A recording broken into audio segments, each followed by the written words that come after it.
Komisi Kepolisian Nasional menilai tak ada unsur kesengajaan dalam peristiwa tertembaknya pemuda bernama Betran Eka Prasetyo. Betran meninggal dunia usai tertembak pistol yang digenggam perwira Ibtu N.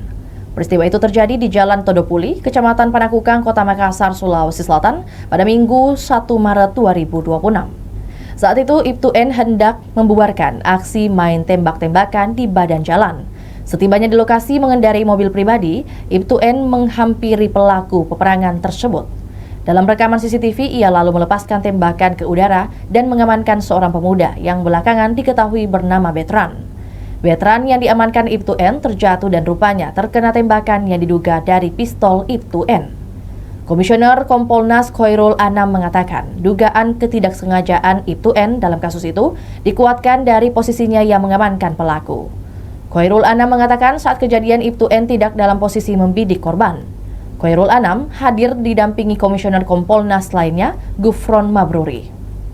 Keduanya didampingi Kabid Humas Polda Sulawesi Selatan, Kombes Pol Didik Supranoto dan Kapolrestabes Makassar, Kombes Pol Arya Perdana saat memberikan keterangan pers. Khoirul Anam mengaku pasca kejadian sudah langsung melakukan pengecekan ke sejumlah lokasi, termasuk ke lokasi kejadian, rumah duka dan juga sejumlah rekaman CCTV. Meski begitu, ia mengaku mempercayakan penyelidikan kasus itu secara saintifik. Menurutnya, dengan ditetapkannya Ibtu N sebagai tersangka, menunjukkan langkah tegas kepolisian dalam penanganan perkara tersebut. Itulah tadi berita Hot News kita pada hari ini. Saksikan berita Hot News lainnya hanya di kanal YouTube dan Facebook Tribun Timur.